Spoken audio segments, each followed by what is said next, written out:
Hello, hello. Hi, I think we're going to get started. Where's Frank? Can you hear me, Frank? Yeah. This is good? Okay.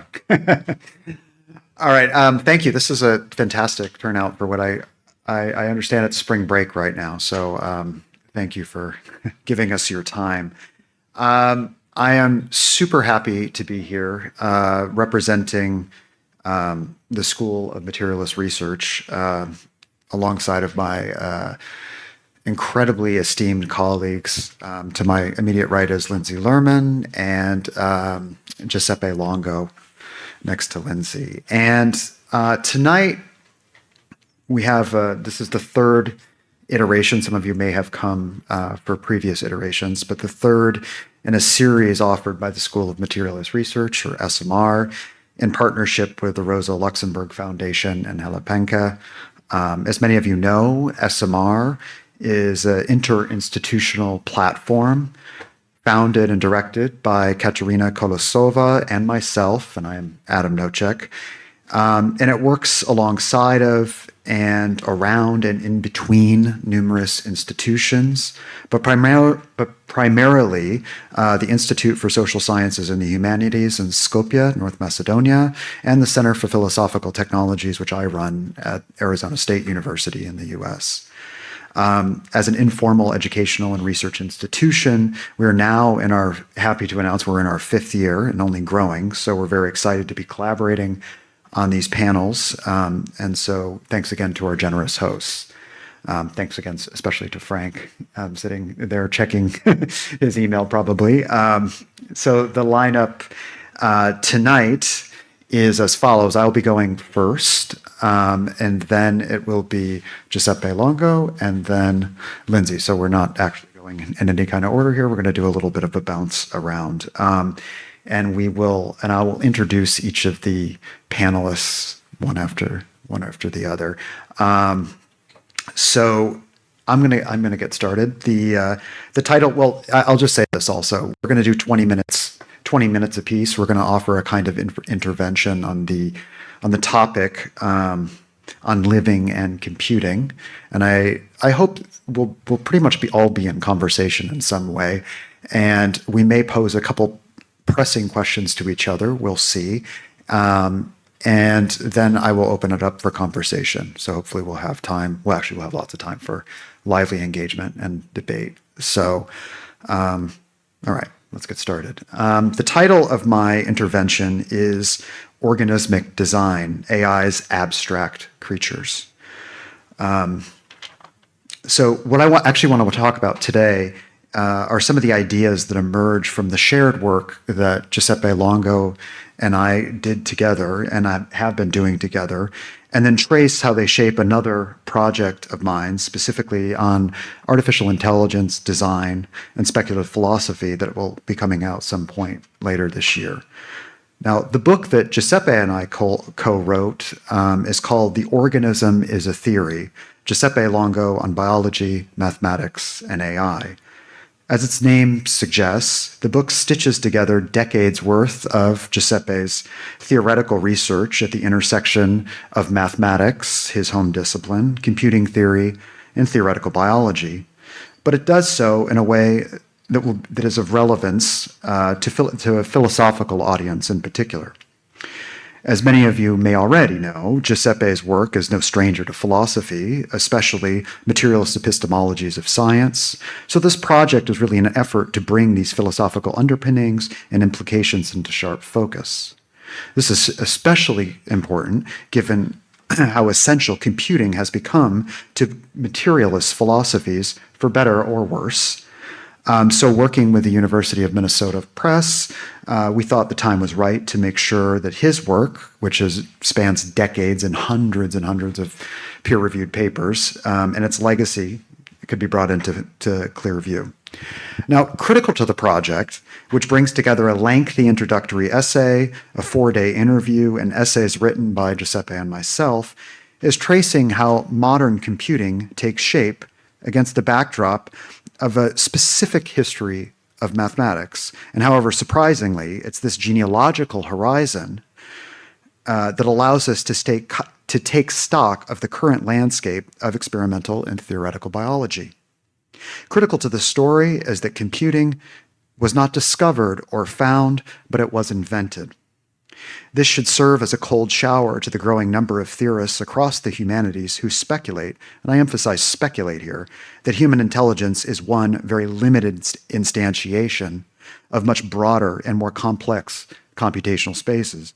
And the challenge is to see the human as a prototype of computing and not the reverse, the so-called pan-computational thesis. In sharp contrast to such claims, the project demonstrates that computing has a long social history, traceable to the origins of Western alphabetic writing. But modern computing in particular, primarily initiated by the work of Alan Turing and Alonzo Church, is essentially the manipulation of written tokens devoid of meaning. Their work on computing and decidability emerges from the ashes of David Hilbert's formalist program for determining the consistency and completeness of all mathematics. While Kurt Gödel took a first crack at dismantling the program through his incompleteness theorems, it was the question of decidability, Hilbert's and Scheidegger's problem, that remained undecided. In other words, and this is Hilbert's question, is there a mechanical procedure that decides whether any given statement is provable? And this is what Turing and Church, working separately, although arriving at similar results, ended up proving that there can be no decision procedure. There are provable limits to computing. But in proving these limits, Turing and Church also had to determine the nature of computing itself. And thus, to make a very long story short, this is how we end up with modern computer science. It takes shape in the wake of a negative result, or a mathematically provable limit. Much of this history is already known, and it's recounted, or much of it is recounted in the book that we did together. What's less well known, however, is that Turing's 1952 paper on morphogenesis, which to this day is not widely referenced or read, sets the stage for a different genealogy of Turing's relevance. Critically, the paper develops what was already implicit in Turing's 1950 work on the imitation game, his well-known piece on the imitation game. And that's namely the Henri Poincaré's negative result for Laplace's three-body problem, which proved that equational determination does not equal predictability. This is a result that spearheaded the mathematical physics of dynamical systems.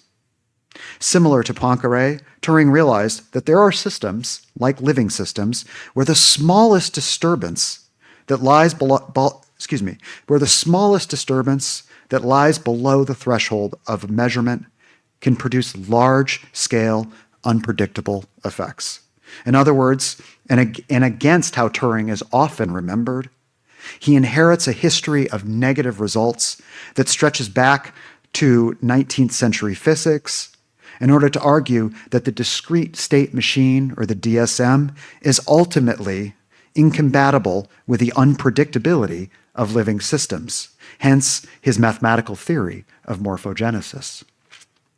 The point in recalling these episodes is to underscore that this limiting result for computing has gained very little traction in the biosciences. There are good historical reasons for this. For instance, Watson and Crick's watershed discovery of the structure and implied function of DNA had a part to play, of course, since it overshadowed nearly every other theoretical invention, including our friend Turing's. Since then, research in the biosciences, from neo-Darwinian evolutionary theory to molecular biology and even mainstream epigenetics, has been under the sway of the carefully constructed myth concerning the descriptive completeness of the genetic program. It's as if the miscalculated dreams of Hilbertian formalism still loom large in biology, even to this day. The wager of the book, and Giuseppe's thought for the last couple of decades, is that this reductive paradigm in the biosciences forecloses the positive scientific developments that are possible in the wake of negative or limiting results. Non-Euclidean geometry, dynamical systems theory, and computer science, these are all the offspring of negative results. It's precisely this genealogy that opens the space for a mathematically rigorous theory of the organism that resists the temptation to imagine it as reducible to a finite set of computable functions. Naturally, this is a quick sketch of what the book does, since I'm also bypassing the essential, if also limited importance of the physical theory of randomness and the need to update it according to the specificity of biological systems, or biological randomness, which is different from physical randomness. The point, though, is that the work paves the way for a living system to be characterized as a critically extended anti-entropic system. And that's really when the work sort of bears fruit, is this theory of the critically extended anti-entropic system. And as I can say, if you want to know more about it, you can buy the book. But in many ways, though, this is the backdrop for the book I just completed, titled Abstract Design, A New Philosophy of Design Agency in the Age of Artificial Intelligence, that will be coming out in the next year. Now, the premise of the book follows up on some of the basic questions raised in The Organism as a Theory, but casts them in a new light. Specifically, it engages the basic architecture of deep neural networks and the planetary scale work they perform.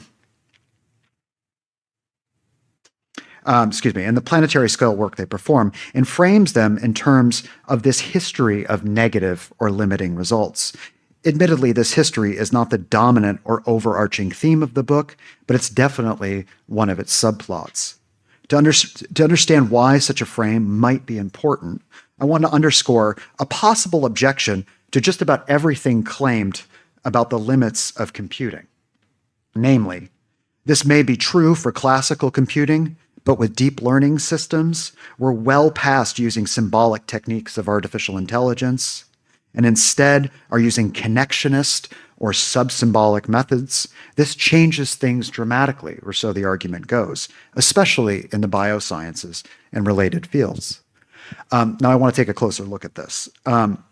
So rather than solving problems, as I'm sure a number of you know, through explicit reasoning, predefined symbols and rules, you could say, connectionist methods learn to approximate relationships between inputs and outputs through iterative adjustment. Put another way, these methods approximate target functions. That is, they provide a good enough estimate of stable mappings between inputs and outputs that are unknown in practice due to being unspecifiable or too complex to formalize. Thus, neural networks thrive where knowledge of a problem is partial, relations are nonlinear, and the world exceeds formalization. In other words, connectionist systems deal with the complexity of the world, like the living systems Turing was concerned with, that symbolic methods simply cannot, or first-generation AI. Precisely because in classical computing, everything needs to be known in advance for symbolic methods to work. Connectionist methods have evolved significantly since their earliest incarnation as a single-layer artificial neural network to include deep neural network architectures that spawned foundation models like large language models, as well as a wide variety of next-generation foundation models in science, finance, and elsewhere. Critically, though, in order for these models to operate effectively in a variety of circumstances, which is precisely what makes sub-symbolic methods far more useful in the real world than symbolic methods, neural nets need to be able to respond well, which is to say, make effective approximations to new circumstances. They shouldn't just memorize what they saw in training. They need to use what they've learned in new contexts. They need to generalize effectively. Generalization is what makes neural networks powerful and ultimately useful. They can isolate patterns, instructions, and structures and new data. Essentially, generalization is the outcome of a well-trained model. It is not only optimized for specific examples in the training, but it's also learned broader patterns and structures from these data that pertain to new circumstances. In many ways, generalization is the backbone of deep learning systems, since without generalizability, the model has essentially memorized the training examples, but is not useful in variable conditions. This is often what's called overfitting. Now, in all this, what matters is that effective generalizability doesn't entail that these machines actually solve problems. Instead, they create approximations based on learned structures instead of discrete elements that may be more or less useful in different contexts, although not for reasons that can be explicitly understood. And yet, what's often overlooked is that effective generalization presupposes that the target function or that a target function exists. Whether we're dealing with molecular or cellular environments or complex urban systems, generalization makes a fundamental ontological assumption, namely that there are computable functions in reality and that they can be approximated in a variety of contexts. Without this assumption, there's no ability to determine how well the system performed, and thus whether it generalized effectively. This is exactly the kind of computational ontology that underwrites the presumed success stories of AlphaFold in the biosciences and AIoT, like city brains in urban environments. This view is only reinforced by the well-known mathematical existence theorem dubbed the universal approximation theorem. It states that a relatively simple neural network, just a single hidden layer with enough neurons, can approximate any continuous function as closely as we like, provided that the function is defined on a bounded domain. In other words, if there is a function mapping inputs and outputs, then in principle, a neural network can model it. Now, what's often overlooked, however, is that the theorem presumes the existence of a function. But in complex empirical domains, like the onto and phylogenesis of organisms, these computable functions do not in fact exist. And this is largely the point of our book, The Organism is a Theory. These systems are specific rather than generic, which is why there are no target functions to approximate, and thus no effective generalization is possible. The point, then, is that even with neural network architectures replacing methods of classical computing in many domains, we haven't gotten any closer to the computability of the organism. And as a matter of fact, it's just become more important now than perhaps ever before to underscore the limits of these computing systems. There is no possibility to approximate and generalize in many circumstances. However, in the spirit of conceiving negative or limiting results as generative and productive, the book project uses this as an opportunity to imagine what neural networks actually do. In short, what lines of research become possible in light of these constraints? Essentially, the book argues that approximation and generalization need to be reframed in terms of design and abstraction, which is to say that AI systems design abstractions whose relevance is ultimately propositional. Design, then, is recast as a philosophically rigorous way, and I use actually a lot of the work of Alfred North Whitehead to do so, in a philosophically rigorous way to conceive how artificial intelligence systems produce abstractions. I will conclude then, not by unpacking how precisely design and artificial intelligence are reimagined using Whitehead, but with a final reflection about how design is used in this context. Now, design here is neither a metaphor, nor is it an interchangeable term variously used alongside terms like to engineer, to shape, to construct. Rather, it's a way of characterizing how models progressively and iteratively transform into inputs into preferable or sought-after outputs. And although there is a directedness to the transformation of data, each layer, for example, of a neural network transforms data into a new configuration to minimize a loss function, to use sort of technical language. There's no ability to know in advance what the solution to the supposed approximation is. This is why the network has to learn. The process is therefore directed and indeterminate, and it resonates deeply, or so I show in the book, with how the contemporary design discourse conceives the design process. Still, and despite however much resonance there is between artificial intelligence and design fields continue to fall short when it comes to theorizing artificial intelligence as a design force, despite however much relevance there actually is in the history of computing and design through people like Herbert Simon. This actually has changed significantly. In any case, that's a sort of side note, but is also pursued in the project. But the reasons for this become more clear in the book. Nevertheless, this is to the detriment not only of design, but also of artificial intelligence itself. This is why a specific kind of philosophical invention is necessary. Appropriately framed, it unearths not only what it means for artificial intelligence to design, but also how artificial intelligence itself needs to be recast, namely as an abstraction designer. While the details of this intervention cannot be drawn out here, suffices to say that the project makes the following wager. These machines don't reflect, represent, or discover enduring patterns in the world. They abstract from it and thus create highly localized and specific framings of it. How precisely the network performs this design work is where the question of agency becomes all important to address. The critical point, then, is that the agential nature, if you like, of artificial intelligence design cannot be pinpointed or identified, as in that's where the agent resides. Design agency is rather distributed across the environment that imposes what can be processed and the network that internally processes this imposition. The design agent is at once internal and external to the network, simultaneously the structuring environment and the processing system. You could also hear echoes or resonances of Alfred North Whitehead's understanding of the subject and superject here as well, for those who may be interested in that.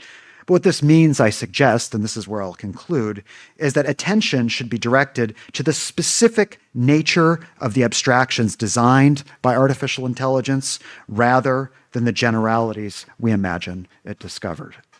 And that's where I'll leave things. Thank you.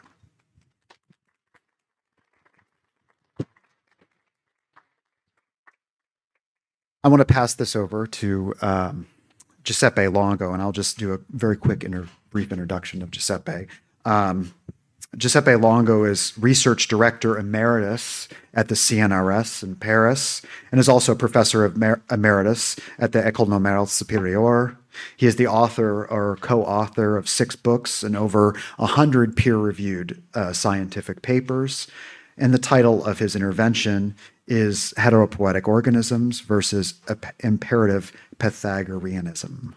Thank you. Well, thank you, Adam, and thank you for the invitation in this beautiful place. I'm really touched by being here, and I would like to start with a personal souvenir, if you allow me. My mother, Rosa Fazio Longo, knew very well the work by Rosa Luxemburg, and she was a politician. She was active during the resistance. She was a member of the Central Committee of the Social Party, which of course was a secret organization during World War II. And then she was elected as a member of the Italian Parliament after the war, the first time women could vote, and she was one out of the 20 women elected in the parliament out of 600 members. So for me, it's really a real emotion to be here because I heard about Rosa Luxemburg since I was a child from my mother, and I've been in kind of education in this frame of mind. Okay, let's go to the topic here. And I would like to start with the issue of materiality and materialism. I would like to insist on a crucial fact for looking at life. In my view, there is a radical materiality of life.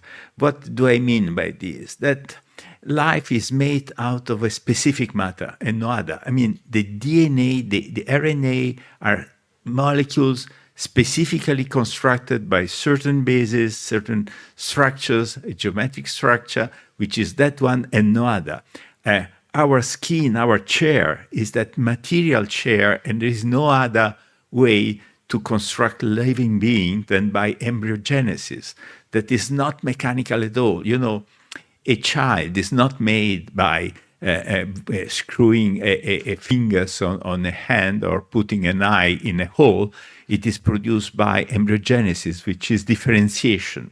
You start with an organism, the egg, and then it splits and gradually, remaining all the time an organism, it produces by differentiation tissues and then organs. There's nothing to do in the way we construct machines like these ones that are composed by simple elements, simple and elementary components. The cell itself, at the beginning of any multicellular organism, is a very complex object. It is elementary, you cannot split it, but it is complex. And again, it produces an organism by a path which is totally related to the way we construct machines. And it is material in the sense we have no other form of life besides that one that we know from our experience as living beings, with those molecules, those structure, those membranes of the cells, and no other structure. That's why the invention of various dualistic forms we produce along history is really a human invention, a fantastic one. Think of writing. I mean, when humans invented writing in the fourth millennium before our time, they did something amazing. They made visible, they made there something invisible. Our speech, language is not visible. They could see it. It was there. They introduced a first form of separation that is founding our humanity from that moment on. And in this way, they introduce a form of abstraction which is entirely human in that way, and then within it they invented a peculiar form of abstraction which is alphabetic writing. We can see a form of continuity going from the drawings in 20,000 years ago in some caverns, in some like Lascaux in France or Altamura in Spain. And those drawings, then you understand the path that could lead some population in Mesopotamia. Everything started in Mesopotamia in the 14th millennium to invent ideograms, to invent hieroglyphs. But the alphabet, which was invented 1,000 years later, is very peculiar. Is the notation of linguistic pitch, is a musical notation. It's very different. It's an incredible form of abstraction. And this alphabet originally was like ancient Arabic and ancient Hebrew, was only consonants. There were no vowels. So they needed an interpretation to be understood. Again, you see this form of dualism invented by humans. I mean, having there our language, our thinking, they could see it there. It's outside our interaction. It is stabilized in a stone, in paper. With the alphabet, receives this particular form of communication by stabilizing consonants there, the pitches of the song of language, because when we speak, it is a continuous song. I mean, there is no different distance between words of syllables. They grew together. We have a kind of intonation that takes together the entire sentence. And this continuity is broken up by the annotation of pitches. However, as I said, in Phoenician, which was brought to Greece, shortly after the beginning of the first millennium before Christ, in Phoenician they needed to interpret in order to read. For example, in Arabic, you write KTB to mean book, library, librarian. So you need an interpretation to pronounce it correctly, and there are three different pronunciations. The invention of the Greek was the introduction of vowels. It was their invention. They made language, in a sense, complete, relatively complete, as producing sounds. This was a key point of Greek democracy. They didn't need anymore a priest to interpret the writing. Any citizen could read loud and could write the law because there was no need of the intermediary of a priest. In ideograms, you know that you need an interpretation. It's very difficult, not to mention hieroglyphs, Egyptian hieroglyphs, because they are like rebus. You don't only need one priest, you need 2 or 3 priests discussing together in order to interpret the mysteries of the sacred writing. The Greek writing was a turning point for Greek democracy, but also it is automatic.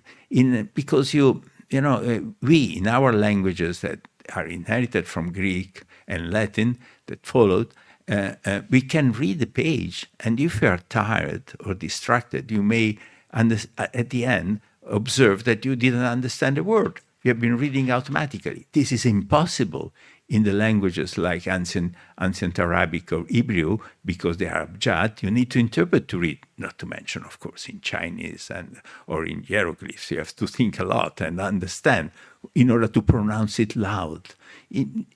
Our writing is automatic. This is the origin of computing. We invented the alphanumeric machine, which is a system for term rewriting without understanding. It is a manipulation of signs, of alphabetic encoding of numbers, which is the same. Well, letters or numbers is the same. You can encode one with the other. And it goes automatically because it is in this tradition. Indeed, the Chinese computer is the abacus, which is a geometric machine. Nothing to do. It's completely different path. So we inherited this tradition to construct this fantastic machine that are at the core of a fundamental split.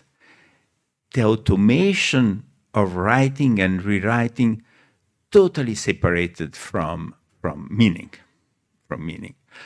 Again, it's the result, a long path of a social history, as Adam correctly said,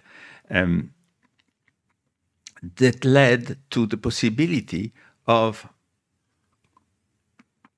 storing, manipulating that no other tradition and civilization was able to do.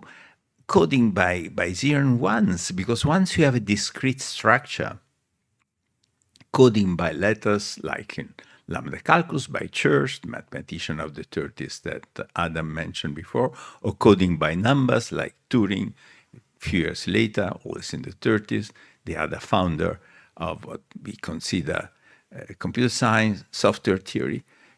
Once you have the coding techniques, you move with no problem from letters to numbers and split it from meaning first. The manipulation may be totally meaningless, and from hardware. That's the other fantastic idea, more in Turing. It was practiced before, but Turing really made it mathematics.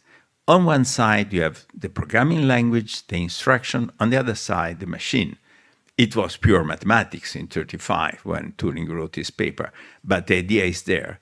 Yet another split, software with respect to hardware. And code is crucial. The coding by numbers, in lambda calculus, you code numbers by letters, but it's totally equivalent. Coding, split from meaning, distinction between hardware and software. That's why we can have a theory of programming which is independent of the hardware. Provided the hardware is sufficiently good, you can transfer your programming language, even your compiler, even your operating system from one machine to another, disregarding totally the way it is made. This is what is in radical contrast.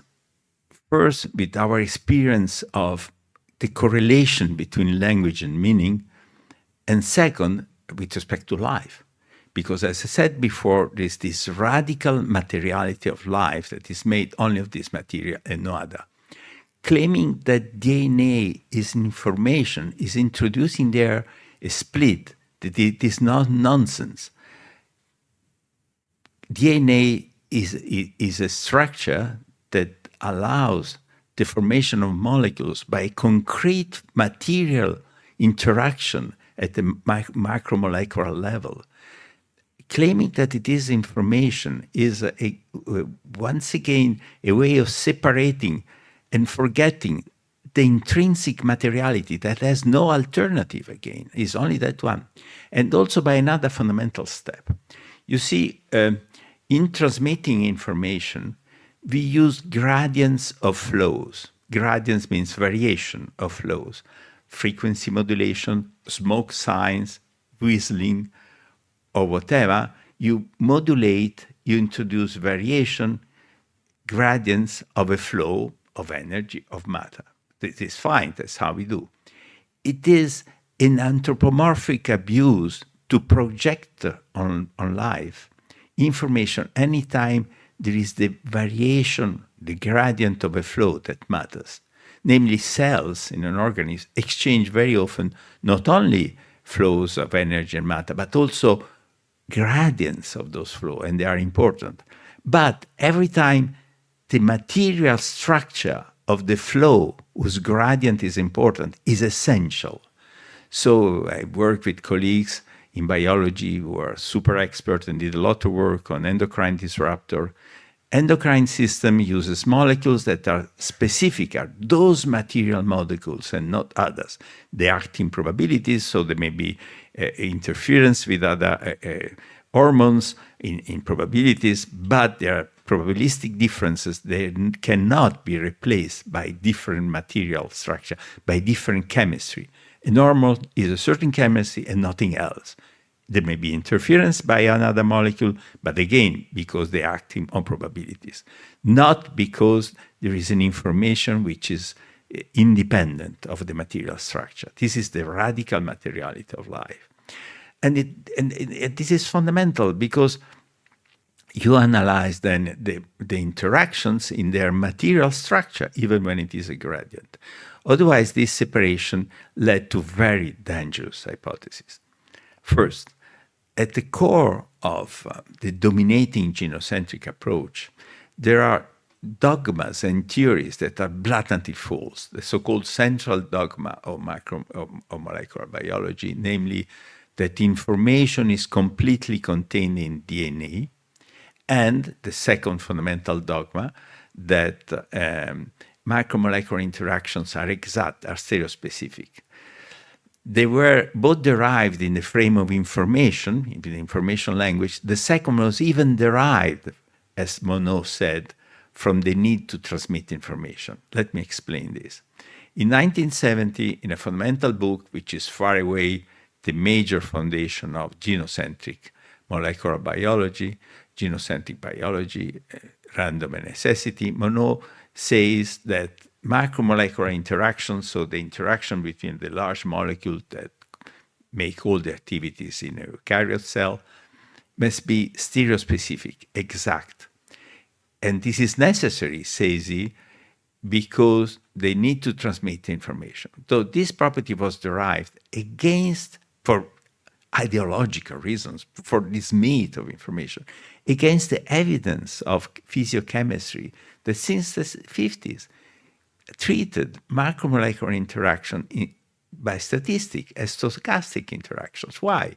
Because the macromolecules that are present in all eukaryote cells are huge molecules. They move, they are unstable, they modify, they open in size all the time. The way the interaction can only be analyzed statistically. Yet, the opposite was derived in order to force into the cell this split.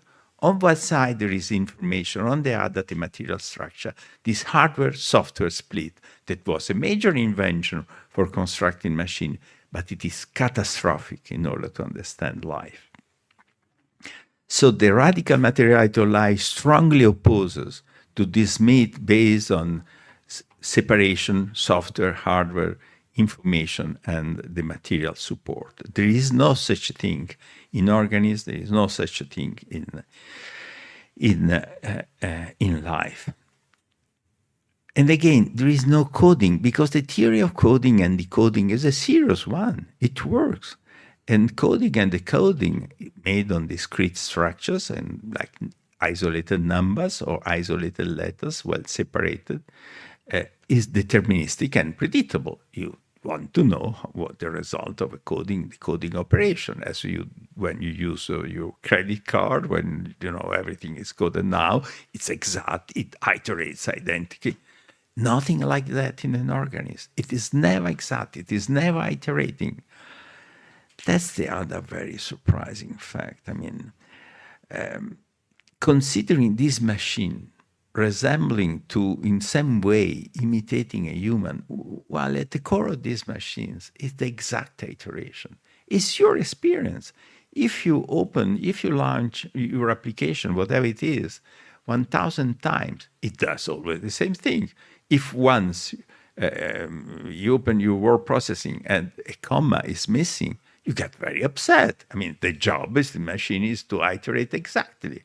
And even in networks, we are able, with a lot of work and a lot of mathematics, to make it iterate exactly. It's not so simple, because in a network, there are thermal fluctuations, electric instability, lots of phenomena that may introduce noise. But with a lot of excellent mathematical work, I have two colleagues in my previous department of mathematics and computer science who are top guys in this matter. They use randomness, they use noise in order to organize the queues in the nodes. I mean, there is fantastic work, so that even in a network, when you open a web page, it opens identically, always the same, unless a human has modified it. And if it is slower, it takes twice, you get very upset. We are so used that this machine must iterate identically. And some guys say that this is like an animal, a human. We never iterate identically. Learning a poem by heart is very hard for us. I mean, when we have to iterate something, we approximate it by reference to meaning. In some circumstances, we do iterate identically. I've been told that there is an Hindu group that forces kids who want to become priests to learn their sacred books, something like 10,000 pages by heart, so well that they give to one of these kids a sentence, and the child must be able to tell by heart backwards, from that sentence backwards. You can train a human only by torture in this way to get something. There's no other way. I mean, no human is. For a machine, it's obvious. I mean, if it has in memory, you just push a button and it can read backwards. What's the problem? So, I mean, what's going on? I think that there is something deep going on there. It's an episteme that has become entirely political.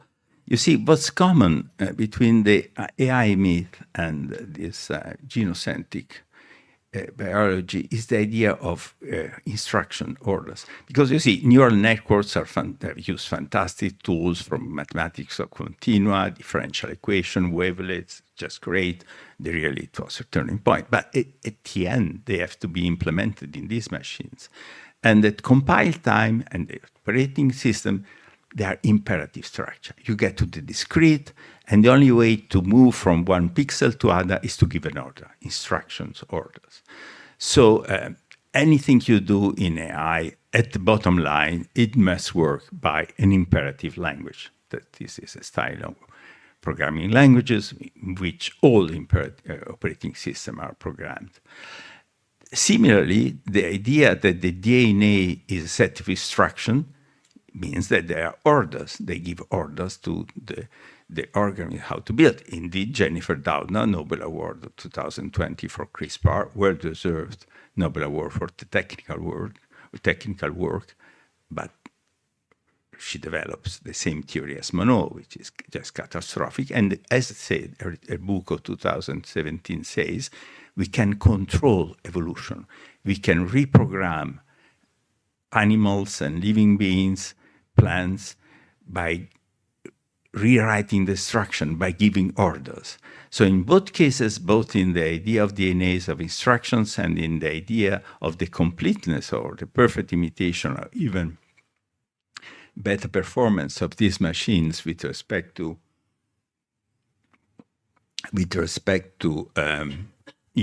human and animal performance, in both cases, everything boils down to the idea of orders. So they have a common episteme that justifies why all the guys of AI, of the big guys, were surrounding the president of the United States that believes that society must be run by executive orders. So cognition, life, and society are run by executive orders, by orders, the instructions. That's the episteme, which is rich of a political commitment. How did we get to this? Am I at the end of my 20 minutes? Okay. How did we get to this? You see, science is not neutral. Science is constructed in history, so it takes a perspective. The point is, science constructs objectivity. It is objective. It produces objectivity when it is critical knowledge, when it grows in a debate by presenting different perspectives in a dialogue. That's exactly what technoscience doesn't do. Technoscience is a piling up of techniques in a non-critical way. Typically, since long, I insist that a fundamental critical component of the construction of knowledge by science is the production of negative or limitative results. We know how the story began in Greece, at least in our civilization, when by proving that the diagonal of the square is an irrational number, is a logos, they gave the first fundamental mathematical negative result. It was just amazing. The legend says that they killed the mathematician who proved that, and of course, right, it's terrible. At the center of the logos, the square, you have the alogos, the irrationality. The diagonal is not the ratio of two integer numbers, and then geometry begins. Euclid geometry has no numbers. There is only one major theorem, beautiful one on number theory, but all the others are made by drawing, produce a line, trace a line. The proofs are by symmetries, rotation, translation symmetries, by diagram. They are visual proofs. Euclid geometry is the exact opposite of anything which is numbers, and coding is in two dimensions, and this is essential.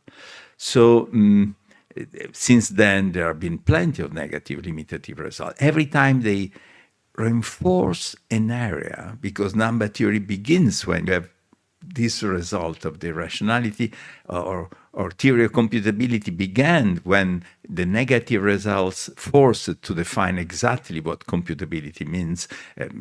Poincaré theorems, a theorem about the unpredictability of some deterministic systems, on one side reinforced the differential analysis by differential equation of those deterministic systems.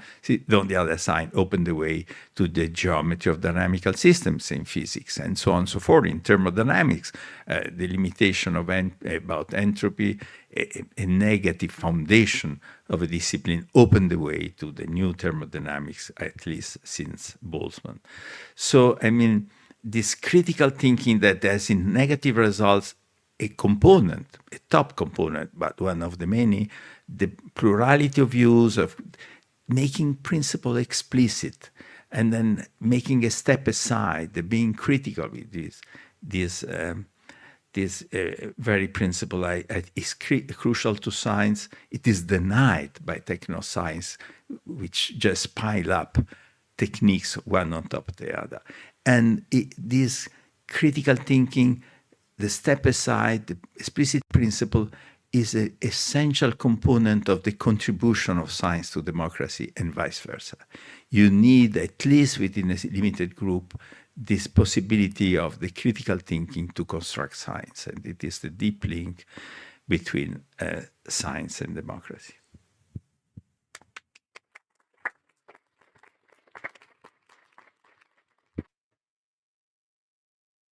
Thank you, Giuseppe. Next up, we have Lindsay Lerman, and Lindsay is an interdisciplinary writer, novelist, and philosopher. She is the author of 2 novels. The first one, I'm From Nowhere, from 2019, and What Are You, from 2022. And I believe she has another one she just finished as well. So that's awesome. And translator of Francois Laruelle's Phenomenon and Difference in 2023. And the title of her intervention is Bodily, Destinies. Okay, can you hear me? Thank you, Adam. Thank you, Frank. Thank you to the Rosa Luxemburg Stiftung and Rosa herself. And thank you to Giuseppe. And thank you for the nice introduction, Adam. But you definitely did not get the blue sweater memo, so you're not part of the club tonight. I am going to read something I wrote after reading through Adam and Giuseppe's most recent book, The Organism is a Theory. I'm taking it in a strange direction. I'm taking it in an epistemic direction, in a bodily direction, as the title suggests. And I'm also I'm going to commit the cardinal sin in philosophy of telling a personal tale. So I am going to begin with a question and a claim. And that is, what is the cost to theory of betraying our dark, mysterious, watery origins? I mean this quite literally. What is the cost? Can we afford it? Because there is a cost always to everything, but especially to anything we might characterize as betrayal or dismissal or willful ignorance. So if theory is of little value to technoscientific innovation, as Adam writes in the introduction to The Organism as a Theory, anyone with an investment in innovation as not just technological advancement, but also as a life-affirming consequence of our capacity for intelligence, must clearly and unequivocally diagnose this as a problem. The problem, that is, the fact that theory is of little value to technoscientific innovation. And we must especially diagnose this as a problem because theory comes from bodies interacting with the ecosystems that make up the world the body inhabits. If theory lives in the ether or the realm of Platonic forms, it is through our interaction as bodies with the immaterial that theory is born. This means that what we call artificial intelligence is a kind of proxy theoretician. I'm certainly not the first person to say this. Taking place in a machinic body made by our maybe machinic organic bodies, depending on how you feel about Deleuze and Guattari. We could say in response that we're merely instrumentalizing with something like artificial intelligence, merely instrumentalizing all the capacities we possess that make us possible of theorizing. And we tend to instrumentalize this way. And instrumentalization is not inherently violent. So I think it does little good to diagnose technoscience's avoidance of theory or instrumentalization of reason as wrong, except, as we are now seeing, the picture darkens considerably when the proxy theoretician of artificial intelligence is instrumentalized in order to serve more and more powerful killing machines. We might be approaching a threshold in this regard, literally, as we speak right now. I want to stress, given the bodily question, I want to stress a claim that we will be the ones to solve our problems. This is, I guess, my theoretical intervention. Not some abstract understanding of technology or science or even knowledge. We make those very hyped thinking machines. We have agency. We harness and work with them to build our world. and it is still human bodies, children, who are required to mine for the minerals used to make the wires, the glowing screens, the machines. It is still human hands that assemble. The anti-suicide netting installed on the exteriors of the buildings where the machines are assembled tells us everything we need to know about the techno-scientific regard for the life that animates a human body, including expressions of life that we might broadly call theorizing.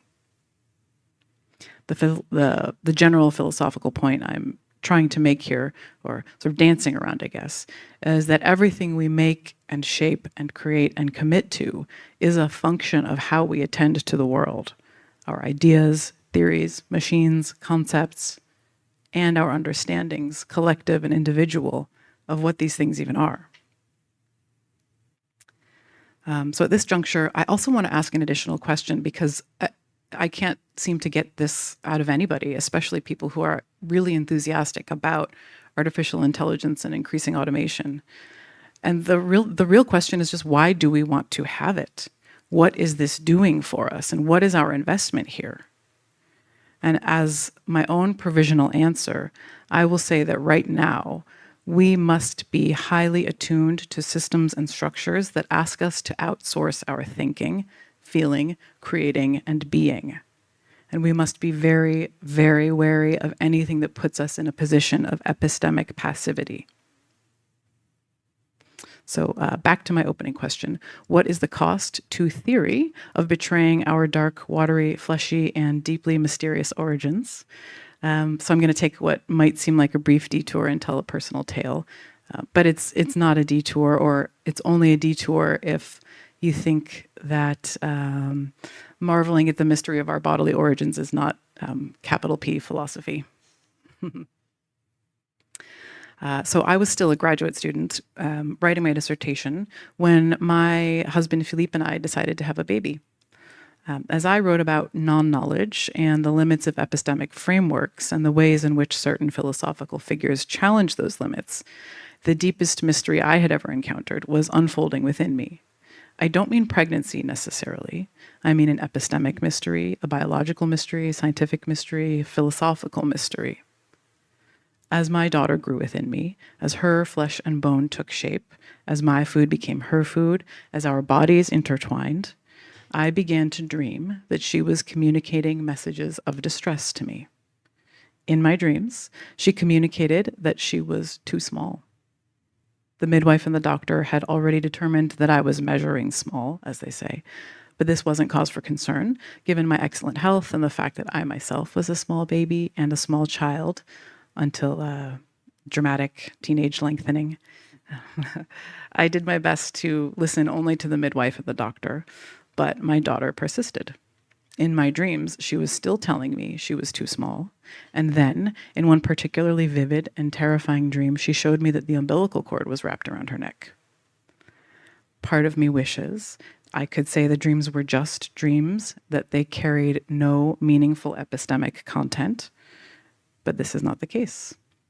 Roughly 6 weeks before she was due, my own body began showing signs of distress, and within days, a team of doctors had determined that I was in danger of total organ failure, as the placenta, an end organ, as it's called, had stopped functioning. And once end organs, kidneys, the liver, placenta, stop functioning, the entire system breaks down. As the placenta had stopped working, my daughter had not been receiving the meals I had carefully planned to ensure excellent nutrition and ideal growth and development for a fetus. And I watched a doctor tell Philippe that his wife and child might die within 24 hours.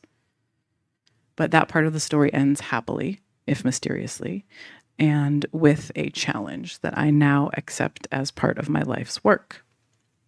My daughter and I are both alive and well today, but with every passing year, I am more and more willing to accept the fact that I was a bad philosopher, a bad scholar, a poor theoretician, when I refused the information in my dreams as data. My daughter had been too small, and the cord had, in fact, been wrapped around her neck. When the doctors performed an emergency C-section and removed her body from mine, everyone in the operating room heard the surgeon noting that the cord was wrapped tightly around her neck twice, that it was limp, and then when they weighed her, that she was a mere 3 pounds, 2 ounces, or 1.4 kilos.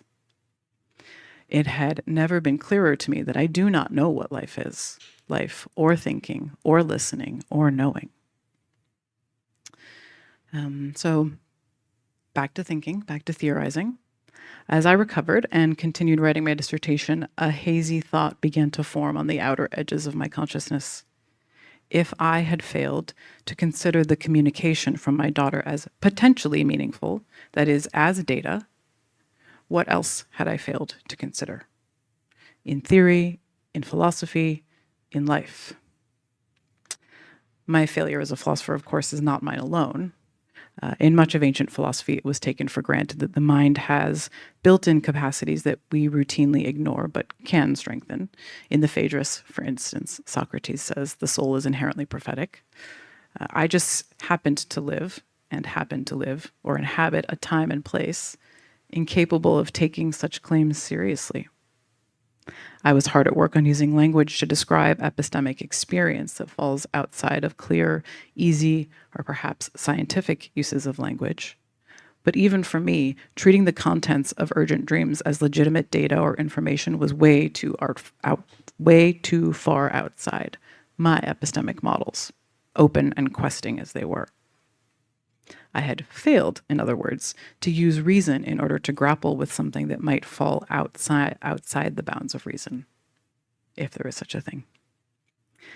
Now that I've begun engaging the questions I couldn't engage 13 years ago, I'm on uncertain ground. A frontier, maybe. Probably exactly where a theoretician should be. I want to return to my claim that we must be very, very wary of anything that puts us in a position of epistemic passivity. This requires innovation of all kinds, not merely techno-scientific or computational. And if we take the fundamental call, not only the professionalization of philosophy or theorizing seriously, that is, if we understand philosophy as a way of being, a way of existing in relation to mystery, uncertainty, the vast mystery that is life, philosophy offers us potent medicine at this particular moment. And it must push past every one of its uncomfortable or comfortable resting positions, quite literally. And it cannot necessarily rely on any existing institutions to keep it alive, even and especially if we do not really know what life is.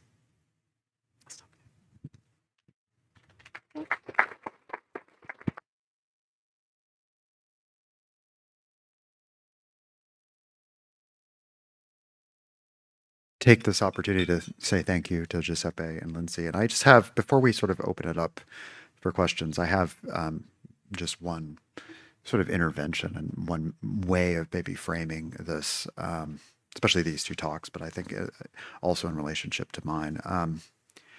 So Giuseppe talks often about, and I think this is how he opened his talk, and I sort of referenced it as well, the sort of radical materiality of life. But in light of Lindsay's philosophical and personal reflections, but I'll sort of blend those together because I don't think that there was nothing about that wasn't philosophical. The radical materiality of life might also be thought of as the utter specificity of the living. And so I wonder, given the radical specificity of the living, how can we theorize about the living when we can't generalize about it? And I wonder if actually the call to tell personal stories is perhaps one of the only ways when you make a blanket statement like, the utter specificity of the living or the radical materiality of life, to actually theorize it actually it demands telling stories.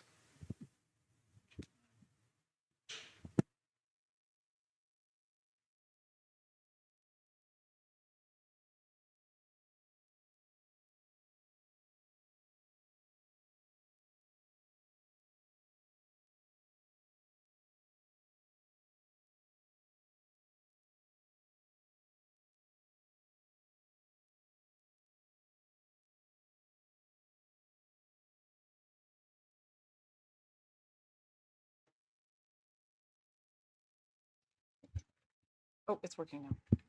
Yeah. Okay. Inertia for Galileo is the uniform rectilinear movement, which is a conservation property, conservation of momentum.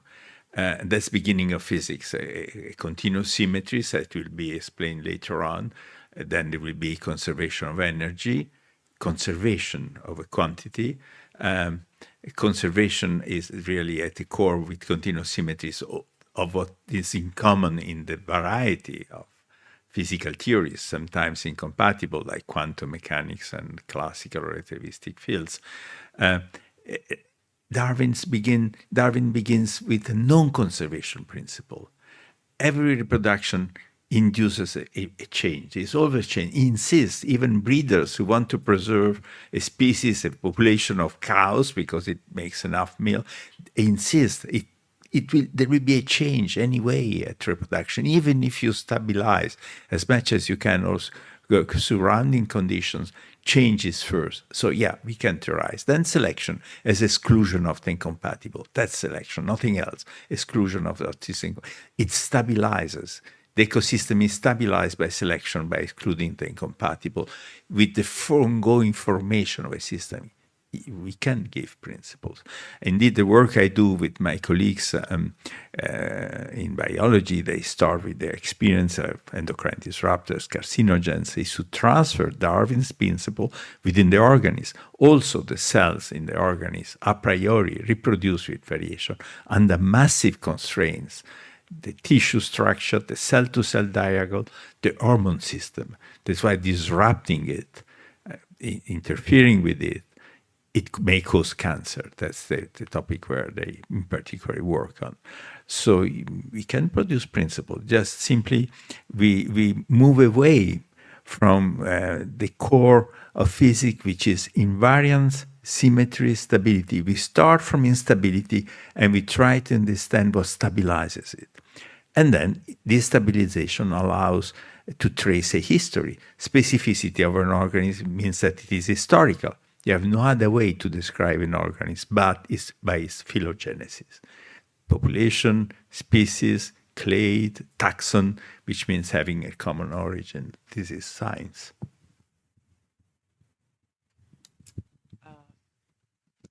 The first thing that occurs to me to answer your question, Adam, is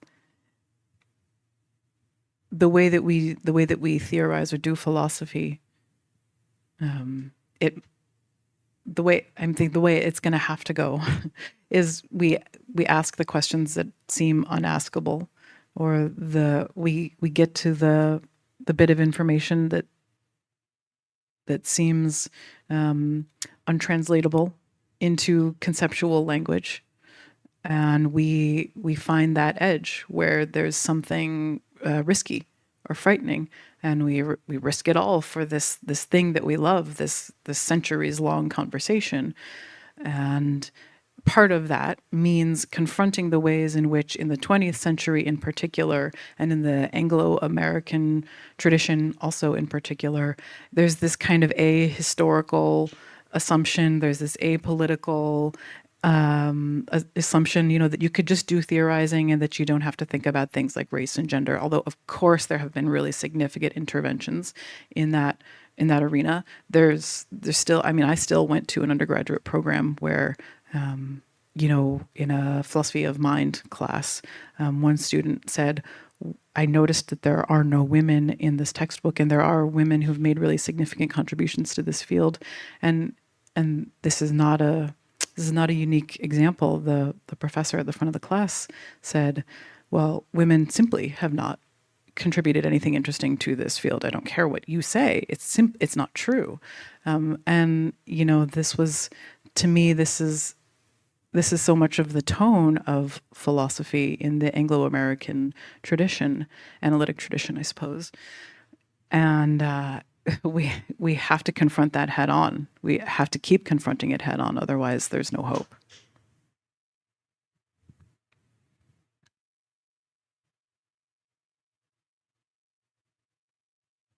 But now is the time to open it up for questions.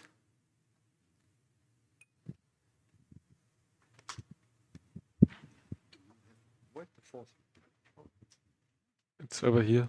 Over here. Turn your back.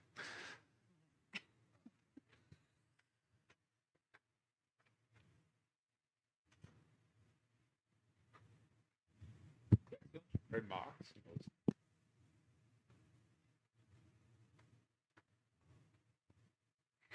Hello. Thank you so much. It was invigorating.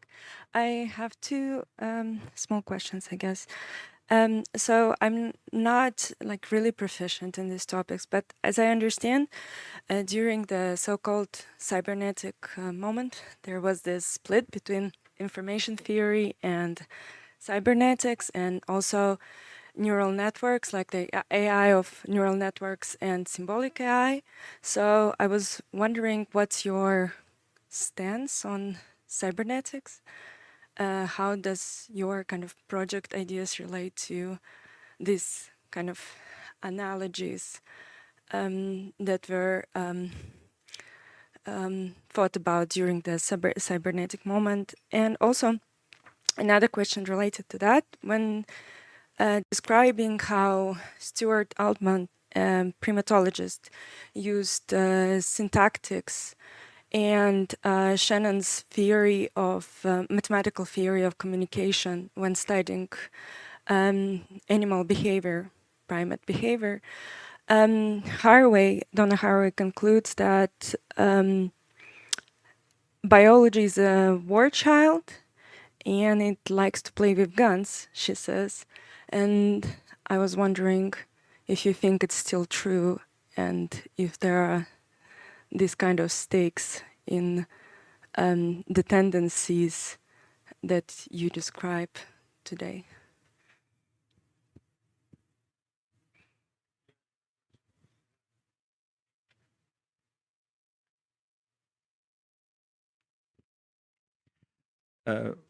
Yes, cybernetics actually derive from theory of control, a peculiar frame for dynamical systems, finding optimal path by a form of retroaction. It was born during the war for the guidance of missiles or guns. So it has this origin. It stayed a theory of control, quite independent from the symbolic manipulation which derived from the project of turning logical rules in a way for handling cognition, which was in fashion till the 80s. And they radically differ at least for the type of mathematics. The first one was in continua, differential equation. The second one was symbolic, writing axioms and then instructions, rewriting systems, what is still now the way operating systems work. And then the third part is the neural nets.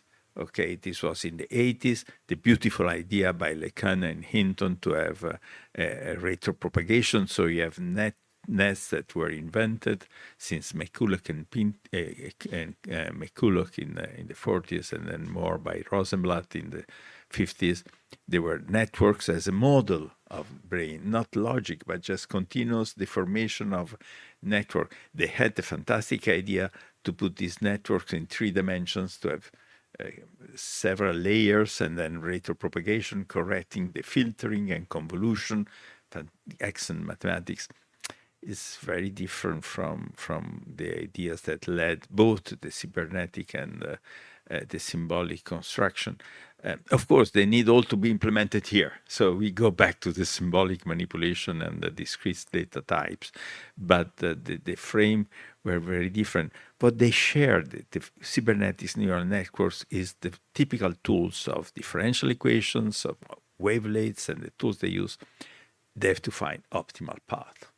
So, okay, they don't follow orders, but everything goes along techniques for finding a streamal solution, minimal or maximal optimal path, this optimality, which is the fundamental in physics. I mean, a stone falls along the optimal path. A river goes to the sea, even in a rugged landscape, along a locally optimal path. There is no doubt.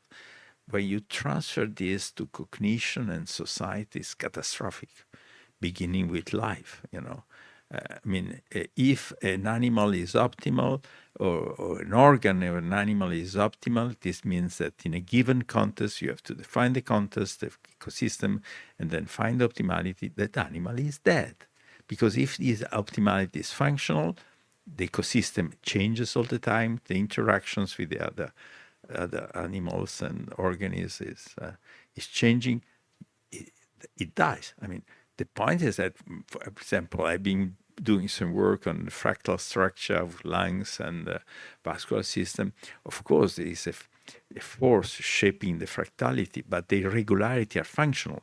The irregularity of our lungs are functional to make us resilient to changes of atmospheric condition. In a population, the fact that all lungs are slightly different is functional to the resilience of a population, so on and so forth. So we are very far from both the idea of everything must be optimal, like it is true for the inert, and from the idea that everything must follow orders. Can I ask, your second question was about Haraway, and she says that biology is a battleground?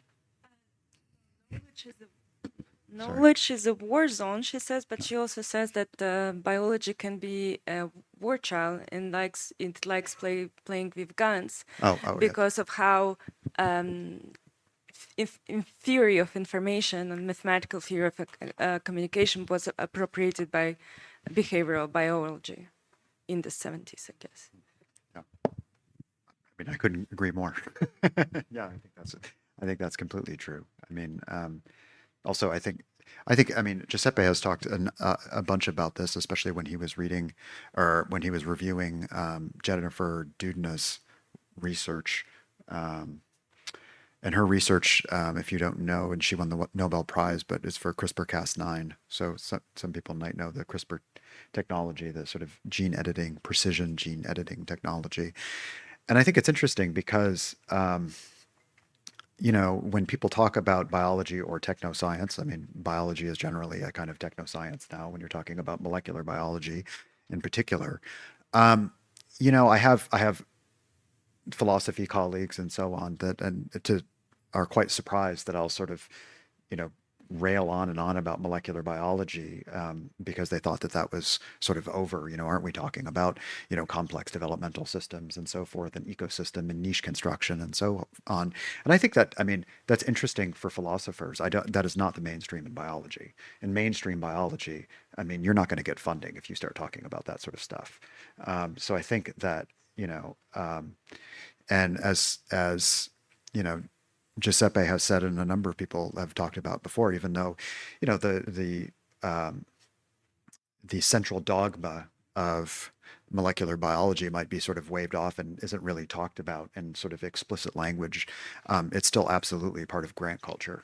And you're not going to get funding, and you're not going to actually be able to run your lab if you're not thinking about genocentric programming and you're not using these sort of epistemic frameworks. So yeah, it's totally, it is a battleground in that sense, and it's a very dangerous place because you're actually, yeah, I'll just leave it at that. One thing super briefly, kind of riffing on your question, cybernetic thinking, as we saw it emerging in the 90s, I guess this is riffing on the first part of your question. As we saw it emerging in the 90s, I think there was actually tremendous revolutionary potential there. It's kind of radical connection and these informal networks of thinkers and scientists of all kinds using this incredible technology of the internet to understand all of their work as node within network and node within network and node within network. But that revolutionary potential was very clearly captured, contained, and transformed into something else. So I just wanted to say that while I had a second.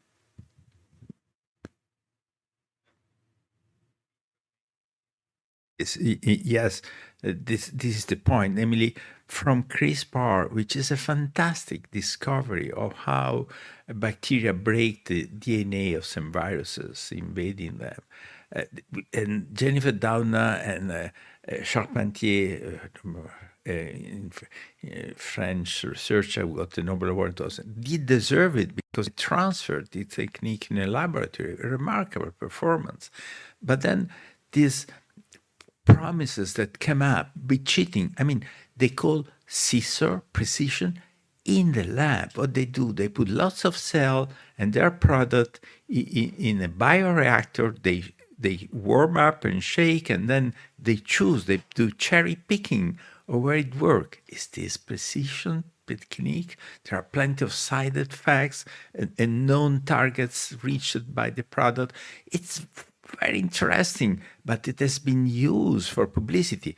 If one compares the 2017 book by Doudna with that one of Monod, 1970, Monod's theory, based on fantastic observation and empirical practices, the theory is totally wrong, at least in my approach. However, is a coherent theoretical text, an attempt after all.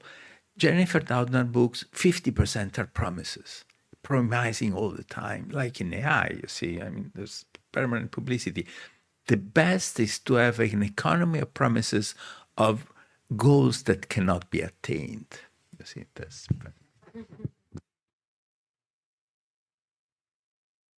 Yeah, I have two small questions also. One is for Giuseppe, and the second is for maybe you both. The first one is in your genealogy of computation, I had a feeling that it's actually the moving of Hegelian spirit from the east to the west. Yes, first we have Chinese abstract writing, then Indian. Okay, it's better. Then we have Arabic. Okay, Jewish, almost nice. And then we have Greek, and finally American English. You know, it's like Western. So how reductive is this genealogy? How is it connected to genealogy of math or mathematical writing? Or I understood you wrong, maybe, because we have, you know, Greeks, they wrote like math with letters. Yeah, it was not like Arabic one, but it was letter. And in this sense, Arabs, you know, they look smarter than Greeks.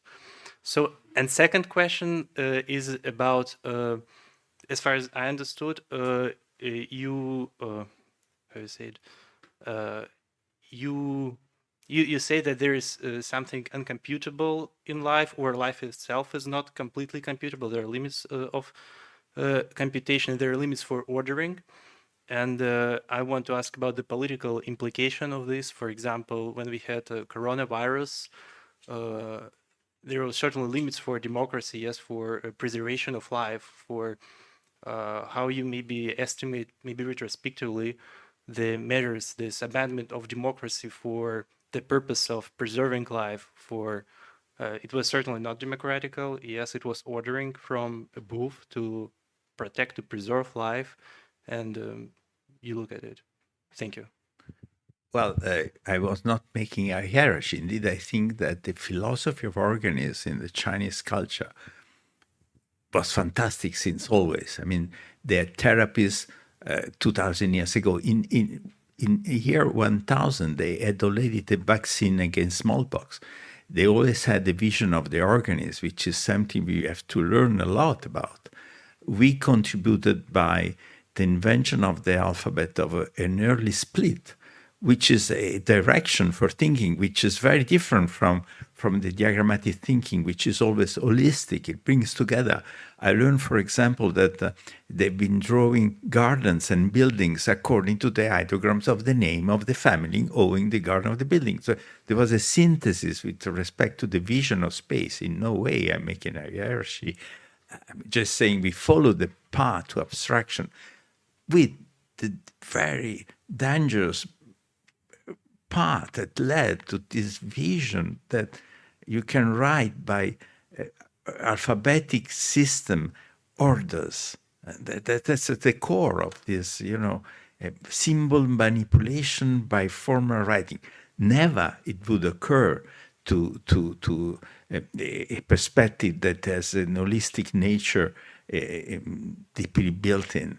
Then in no way I was making a hierarchy. I was trying to trace back to our specific culture. No doubt that the Greek had something that I do consider very important.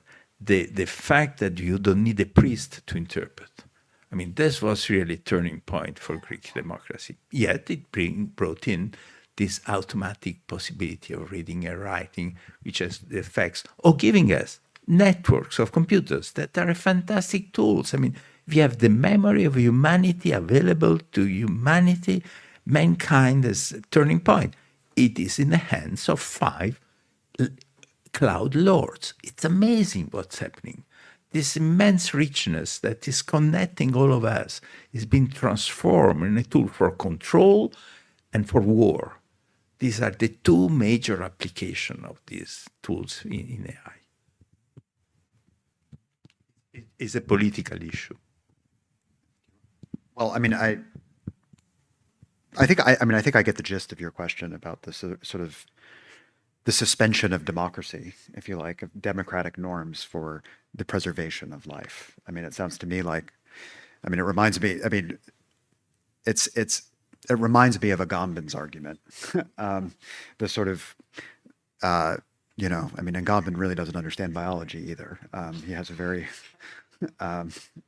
narrow, naive view of what biological systems are, and has a kind of split between bios and zoe that I fundamentally don't subscribe to. And if one understood anything about biology, then they can't make that kind of schism. So that's one thing. I don't know. I think that I would have to, to think about the sharp, suspension of democratic norms for this to save life. I don't know. I mean, there are counter arguments to that. I mean, of course, there are sort of undemocratic procedures that were enacted, I suppose. But I think there were also, I mean, it depends. I mean, this is very contextual. I mean, Europe had its own context as well. What was happening in Italy, and obviously from what Agamben was writing from, and it's his sort of responses became sort of infamous, if you like, to what was happening in the States, for example, and the way in which, for example, on my campus, it was generally the people who were the working class and people of color that did not have their rights protected and weren't allowed to stay home because they had to work. So we didn't have the same sort of suspension in that sort of sense. And in fact, their lives were put at risk, and we were doing everything we could to make sure that they could stay home because they had to go to work. So I think, I don't know. I mean, I'm sympathetic to this, but I think some of it would need to be nuanced, if that makes sense. I'm sympathetic to what you're saying, that there's this kind of protection of life and the suspension of norms, if this is what I'm understanding you saying, for this something that can't be computed, because you were talking about the resistance to computing. I've been talking about the resistance to computing, the utter specificity of life. But yeah, I think I would not. First of all, I don't think that life is a sort of raw state in this sort of bare life understanding of Agamben's understanding of bare. I mean, I think, Giuseppe and I would fall much closer to somebody like Canguilhem, who would talk about the normativity of life, and life itself produces norms, which is always already has a kind of social component to it. But this is for a longer conversation, but that's sort of where I would intervene. I don't know if you want to say anything. Yes, thank you. I have a question for Giuseppe, but I'm curious if anybody else has anything to say. Yeah, you mentioned the term anthropomorphic abuse, and I would like you to perhaps expand on who's suffering from it. Is the machine suffering from it? Are we suffering from this anthropomorphic abuse that we're wishing upon the machine? And returning to the first talk, which was the question about design and engineering, it's can we design, then is the wish to design the machine more human, or is it to actually design it as a third secret thing that we just don't know what it is? And is that the way to sort of walk away from abuse, perhaps?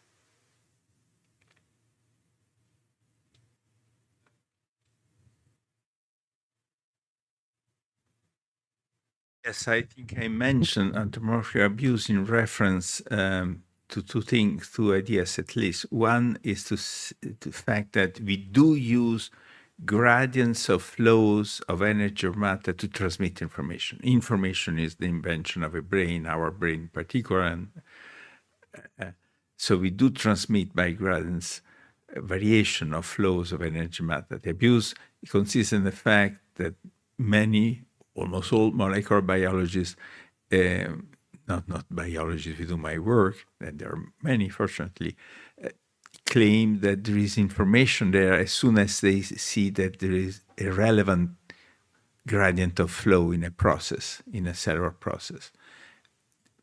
What they abuse is to calling that information because it does not have the fundamental property we give to information to be independent of the material structure. Instead, the radical materiality of life is that even when what matters is not the flow, but the variation of the flow, the gradient of a flow, even then, the material structure of the flow, of the nature of the energy is important, is crucial. As you said, we only have those molecules, those membrane, those chair here that you can touch, the structure, chemical structure of DNA and array, and no other working. So that's a radical materiality of life.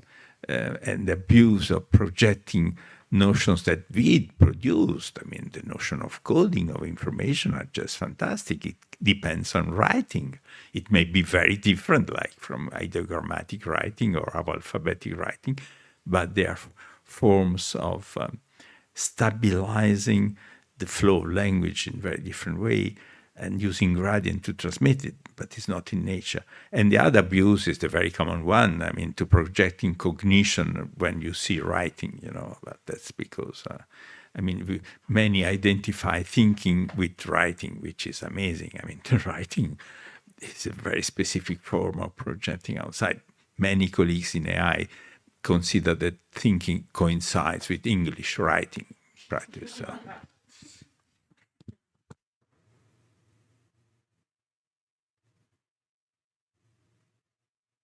The question of design. Yeah, thanks for that question. I think design is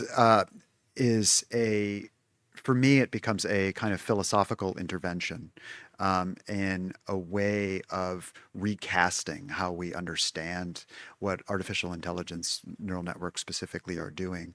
And it's a way of moving it away from thinking about how it is that these systems are approximating pre-existing functions. And instead generating or producing abstractions in a very specific way. So part of this involves a philosophical recasting of artificial intelligence as a designer of abstractions, but also a reinterpretation of what it is design itself is. And this is part of the project is because I'm actually a philosopher and employed in large part by design schools, design and architecture schools, to rethink how it is that the design discipline itself is all a buzz about talking about AI. If you walk into any architecture school or design school, all they want to do is implement AI into their curriculum. But the last thing that they want to do is actually rethink how it is that design and architecture has been fundamentally reshaped in some ways. And we're not just talking about humans who design, right? Designers tend to have a sort of very limited, if you like, ontology of subject and object, where there's a designer and there's an artifact. And then there's, we can talk about all the complexity we want, and there's a lot of complexity in the design and architectural discourse. But at the end of the day, it's the master designer who comes up with an architect. They don't even build anything. They come up with a blueprint of sorts, right? And then they give it to the engineer and the contractor or whatever. So part of this is, there have been a number of architects and design theorists who have said that not a number, there have been a couple who said that look at AI and artificial intelligence is not actually changing how we build buildings right away. It's not. But that's because we're not paying attention to what AI is actually changing, and it's changing the scale and the speed and the way in which design is happening all around us all the time, right? So the design discourse itself needs to be radically transformed, I would say, through the scales at which artificial intelligence is operating. And this, for me, becomes a philosophical intervention, but it also becomes a way of getting outside of certain traps when it comes to thinking about artificial intelligence approximating functions. And part of that trap is functions that pre-exist. And when we're talking about, like, say, complex urban systems, which is something I talk about, and also biological systems, where you have successes like AlphaFold for predicting and designing proteins. Well, the presumption there is that we have computable biological functions, systems that exist, and we're going to use these neural networks basically to get as close as we possibly can to them, so much so that we can design proteins that humans couldn't design because it's better at approximating the functions. But of course, this presumes a kind of understanding of what biological systems are, right? This comes with an ontology of biological systems, and then this folds into all the stuff that Giuseppe and others have been doing about, this presumes that we have a generic system, right, that can be reproduced exactly and iteratively, when actually what we have really is the radical specificity of living systems. And if we take that seriously, then we have to rethink the whole game when it comes to what these systems are. They approximating? And if we say they're not approximating, or rather, if we say they're approximating, we have to have some sort of target function. We have to say, what are they approximating? And what does success look like? But if we don't have that, then we have to rethink. There's a limit there. Then we have to think about what these systems are doing. My response would be design. They're designing. And they're designing abstractions. And so then we have to start thinking about, well, we're not creating artifacts and objects. We have a world full of abstractions that are being designed. And so the design discourse has to completely shift to start thinking about, well, we should be teaching design students how to manage and manipulate not objects, but abstractions. So that would be the sort of recasting of the design vocabulary and discourse.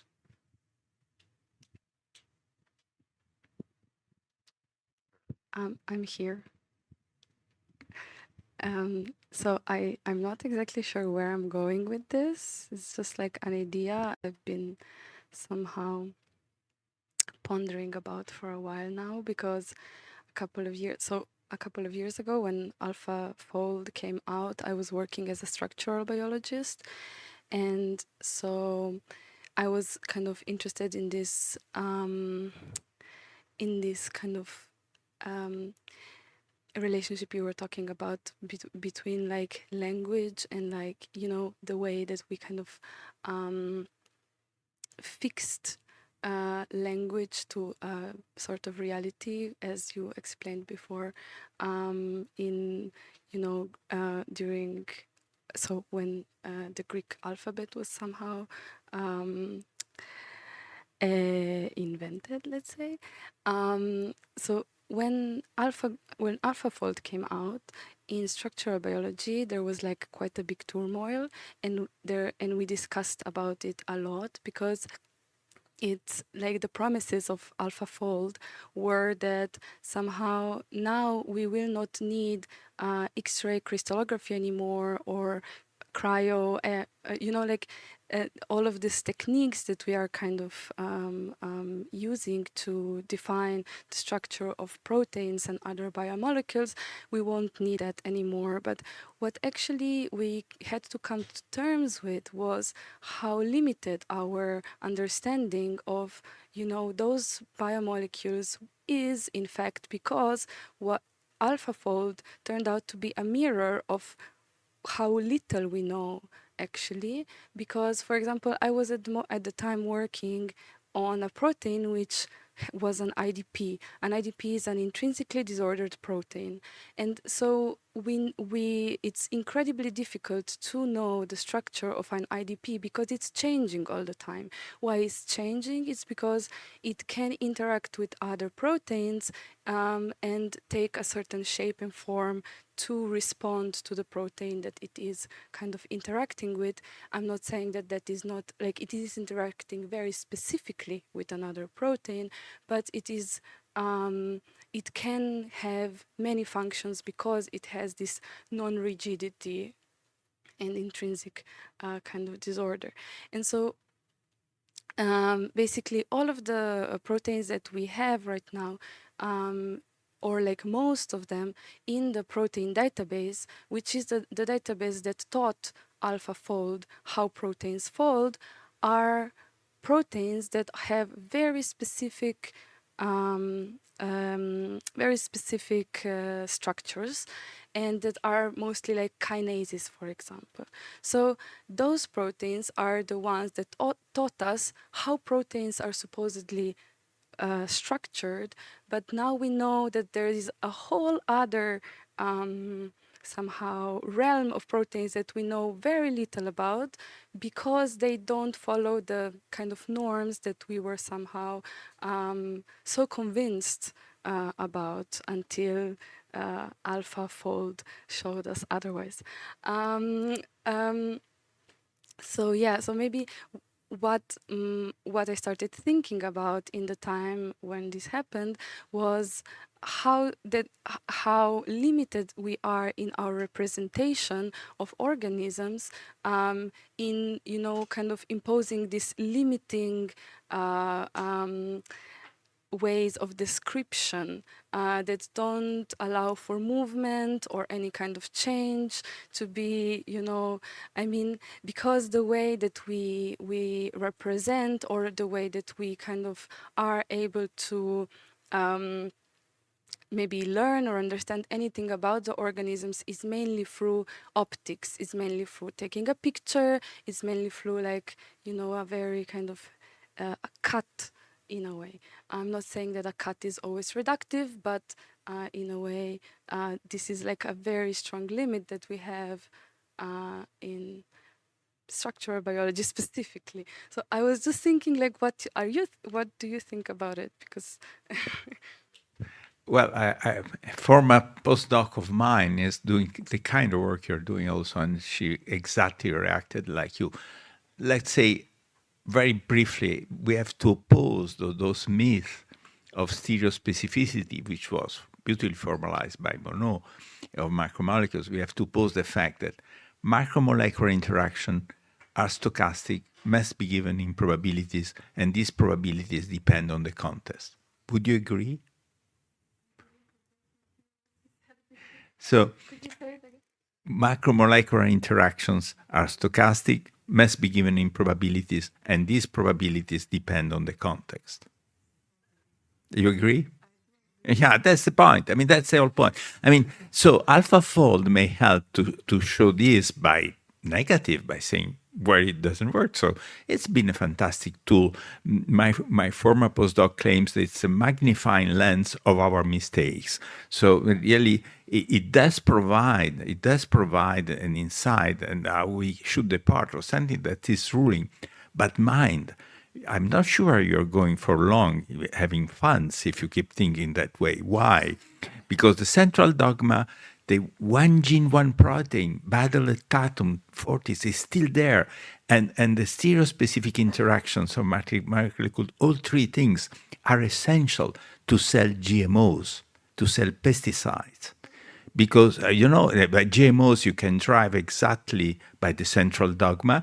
By stereospecificity, you say that your pesticide will kill exactly and only that pest, because it will exactly act on the cell receptor of that animal or whatever, and no other, which is totally false.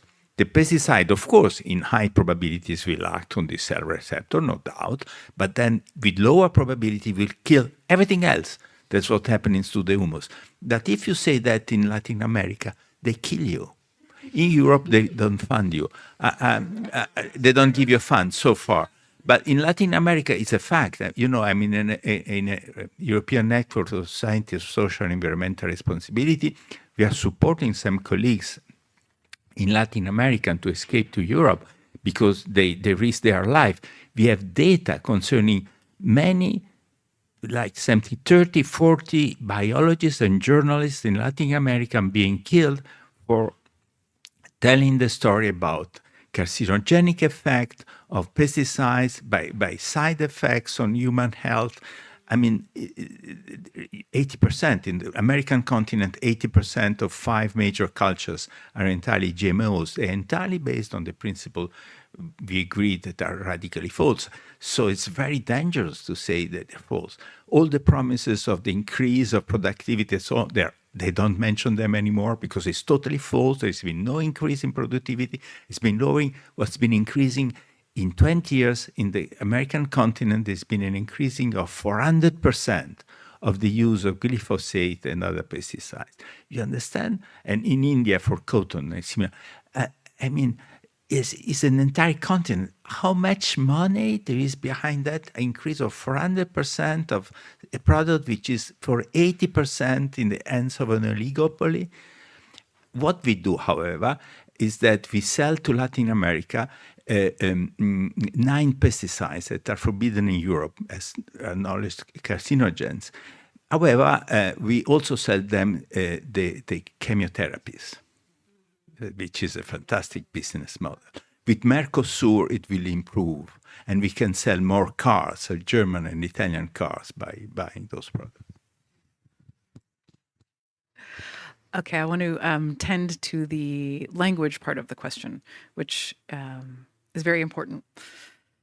And I think what I sensed was perhaps a bit of concern or anxiety around the fact that as soon as we can identify something with the use of language, we make all these assumptions about stability of the thing that we have just named, or of the naming and describing and transforming into language process.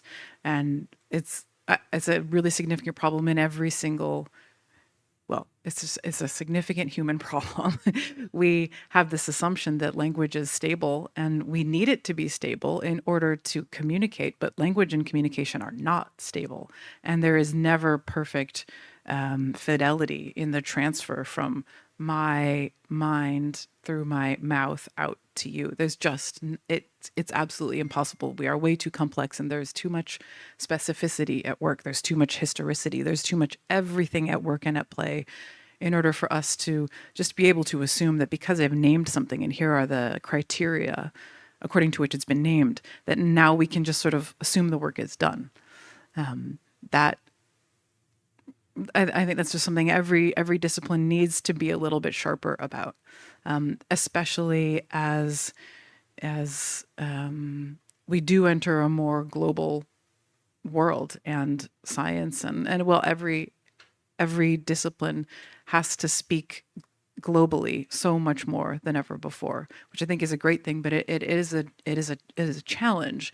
And as a student of Heraclitus, I think it requires a very strongly playful nature and an understanding that all is flux and all is flow, and there is capture, there is containment, but it's momentary, and the grounding is always going to be arbitrary, right? You described that moment where you got to a question and you realized there were 25 other questions that needed to be asked because of it. That sort of moment of the fractalization, that's tapping into the all is flux, all is flow nature of everything. And we do need the grounding, arbitrary as it may be, we need it, but we also need to be able to say, this is arbitrary grounding, and it will change and it must change. And as the kind of person who can get to that point and say, the ground has just fallen away, that's where you're needed, because you can see everything that has been used to describe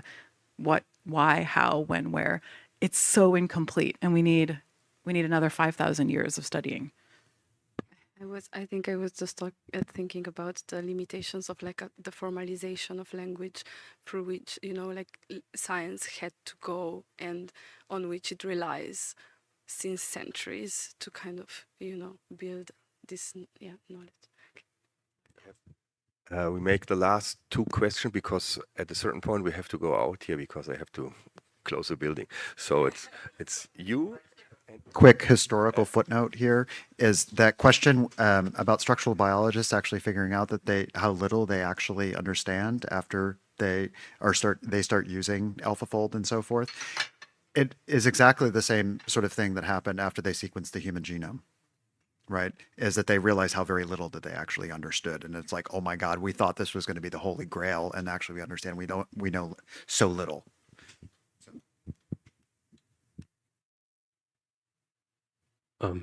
Thanks for a very stimulating discussion. I was definitely captivated by how you address the question of specificity within the domain of biology. And in fact, the question that I would like to ask comes from a kind of philosophical standpoint. And quite a bit of things were addressed on the epistemological level, on what kind of epistemology should we construct in order to approach biology, and how we challenge the previous frameworks in epistemology. But I'm actually interested then, and that was mentioned several times, especially in Adam's presentation, is the ontological dimension. So I think one interesting ontological question within the domain of philosophy of biology is something that is otherwise a kind of an archaic and outdated concept, is the question of teleology, or perhaps we could say goal-oriented behavior. And there's also, I know that some scholars within the kind of proximity to the research that you do, they also talk about the biological autonomy. So my question is, how would you present the concept of teleology in the context of biology?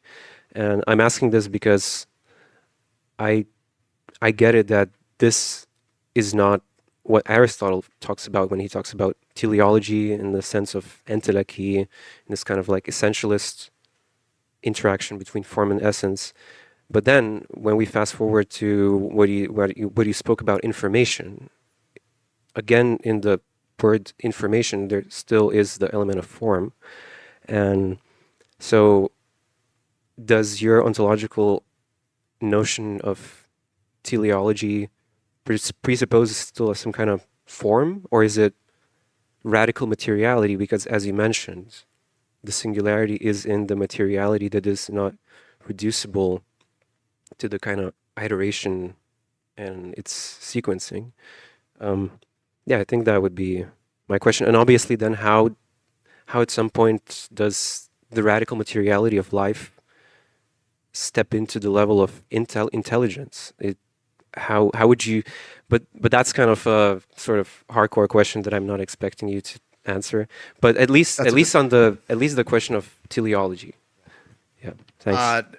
Thanks. I guess I'll take that. That's probably a question for everybody, but I'll just take that because you mentioned me right away. I mean, this is, I didn't talk about teleology, but it actually gets to the heart of a talk I'm giving for Giuseppe's group in a couple days. Practice, yes.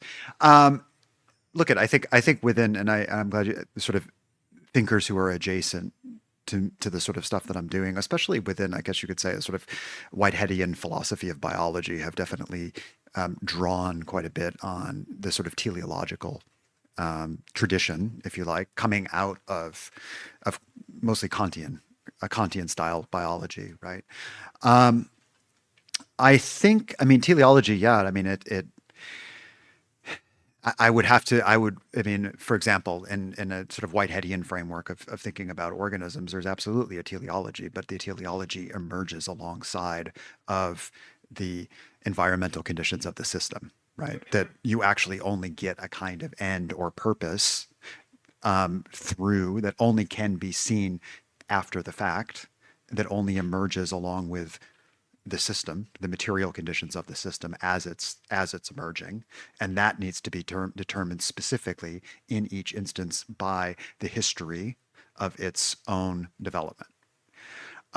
So the form that the system takes can't be pre-stated, and the way sort of you would say, and sort of as physicists would do it in terms of pre-stated phase spaces, right? You could actually reframe it in such a way as that you could talk about it in terms of phase spaces, but you'd have to say that the organism itself generates its own phase space, its own possibility space as it develops.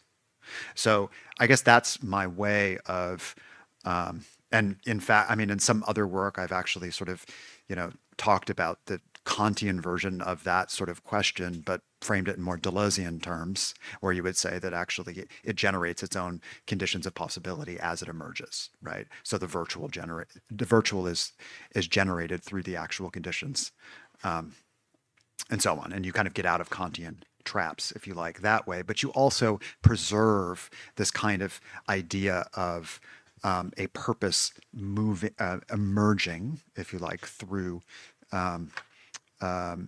and embryos, if you like, development. You could, somebody who talks about the sort of developmental path of systems. You could think about Waddington, for example. Carl Hal Waddington, who was a theoretical biologist, but also knew his math, had interesting ways of talking about this. And actually, Waddington himself formally was a geologist until he read Whitehead. And then he changed his degree when he was at Cambridge. And he was like, okay, I'm going to start reading and becoming a biologist, because he started reading Whitehead, because of the way he was thinking about what Whitehead called concrescence.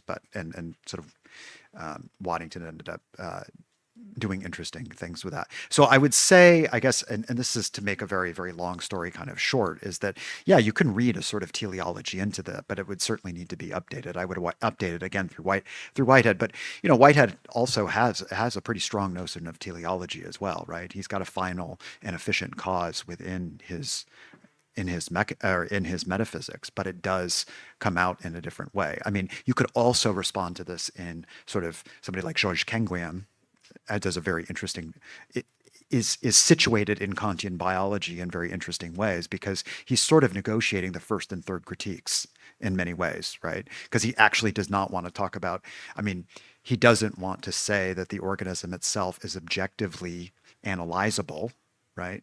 But, and he does draw in interesting ways on Kant's third critique, to talk about teleology, but he also doesn't want to think it's a principle of regulative judgment either, right?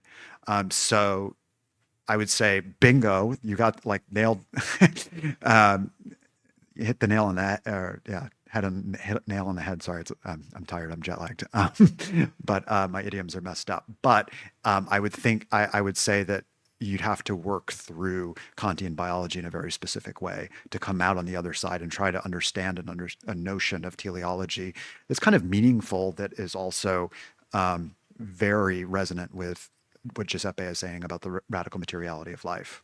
So that's how I would answer that. I suppose I can say something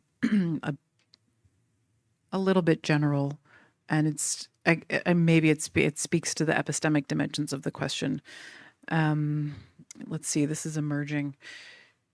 I want to say that teleological assumptions or claims, teleological claims often are really revealing, really revealing of a whole number of assumptions that have yet to be sort of brought up to the level of really clear and precise thinking.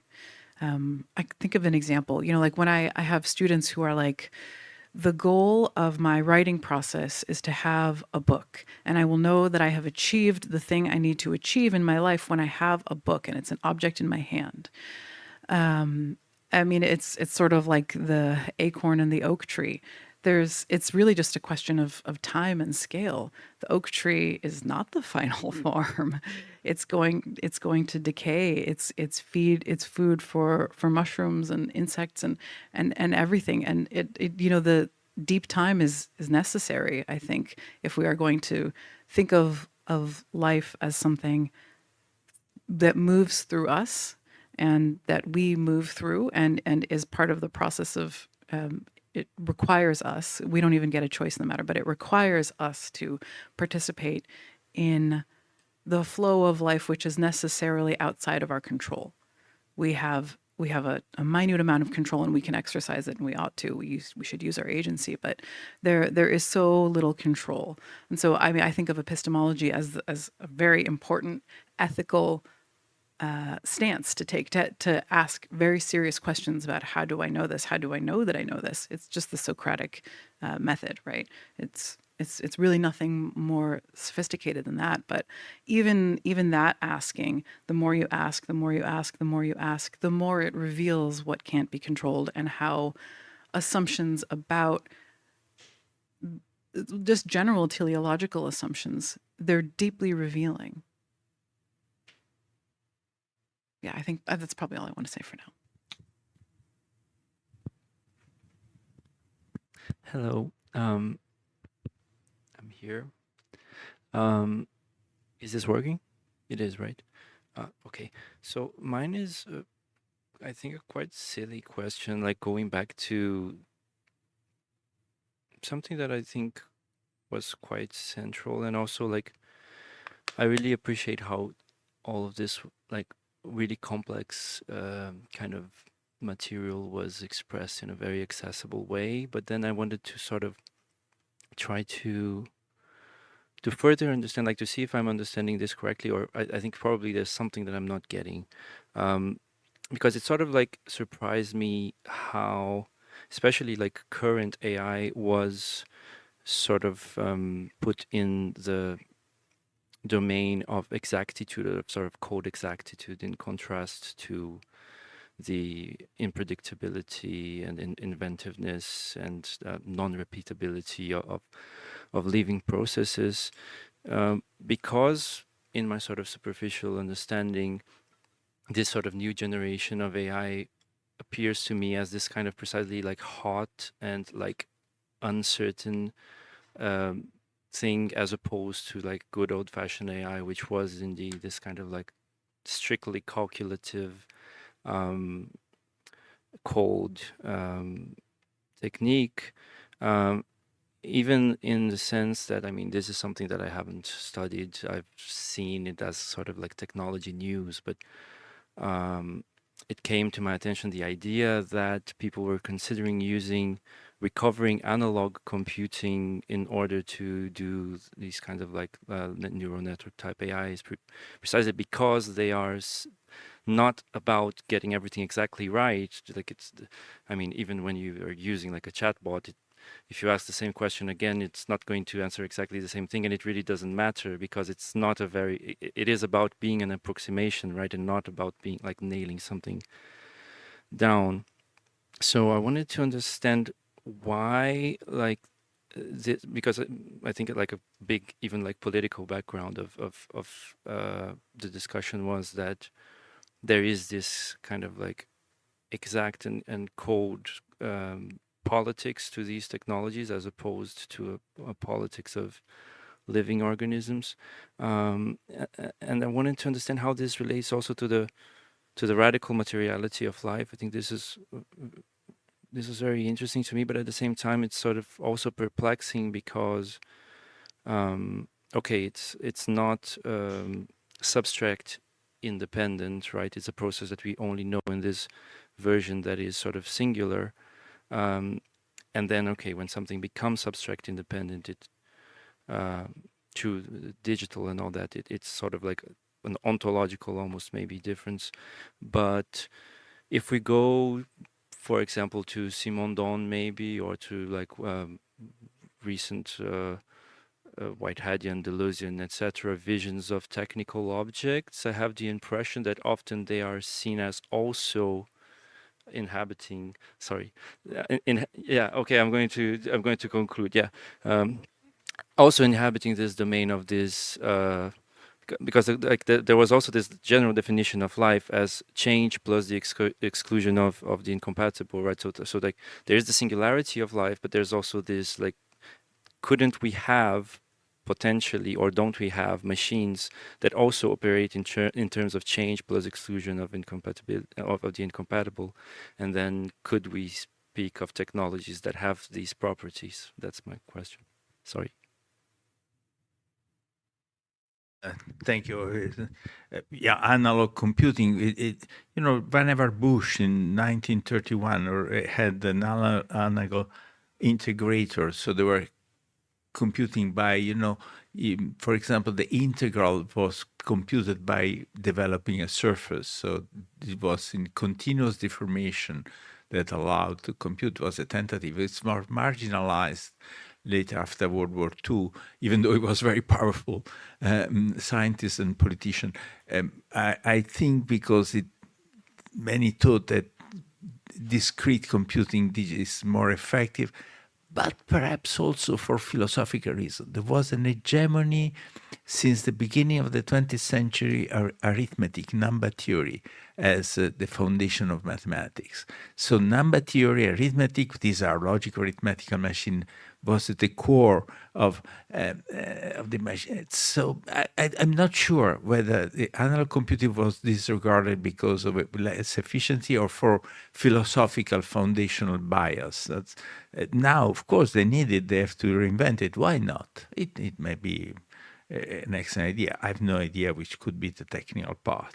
As for the radical materiality, yes, I insist about the matter that is at the core of life.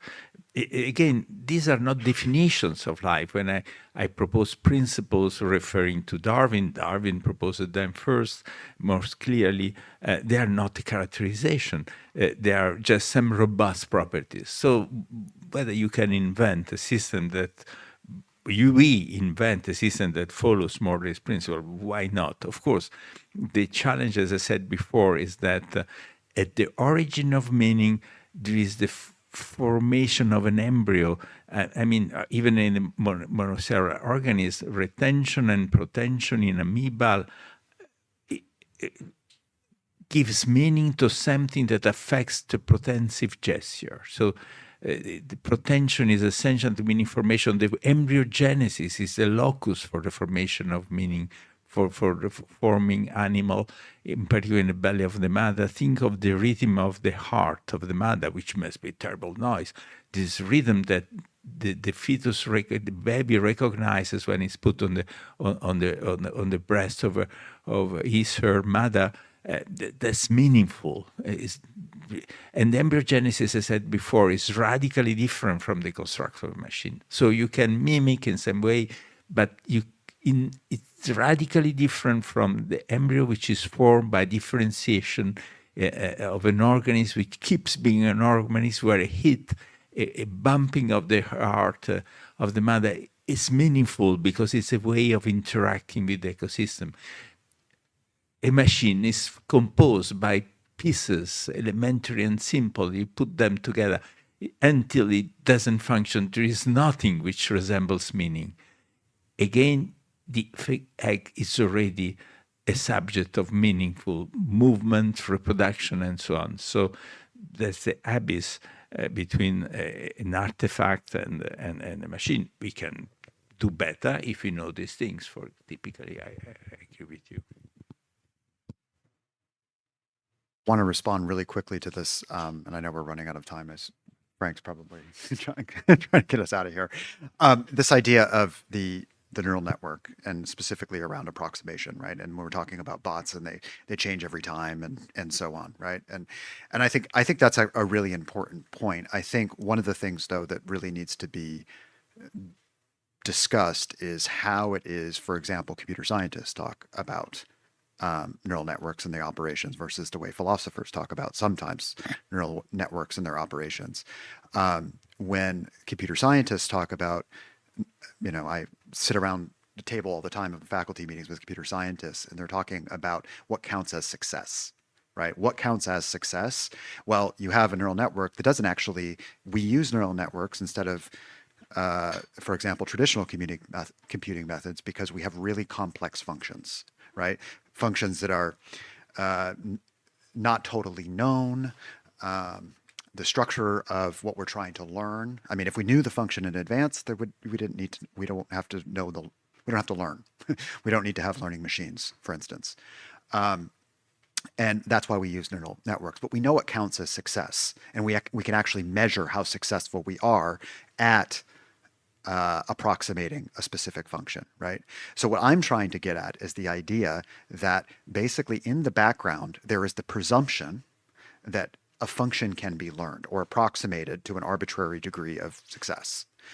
And in high stakes situations, this matters, right? If you're talking about in medical research or in diagnosis, right? You don't want a neural network sometimes gets it right, and that we're suspecting that, there's a high probability that it's actually getting wrong, but we're going to actually base decisions on this, right? That we actually want this thing to have learned something that it could generalize reasonably well, that it's not overfitting and just optimizing. It optimizes itself really well. It actually can generalize to new instances, and it detects these patterns, not because it's overfitting, but because it's actually learned something. It's learned something about the function.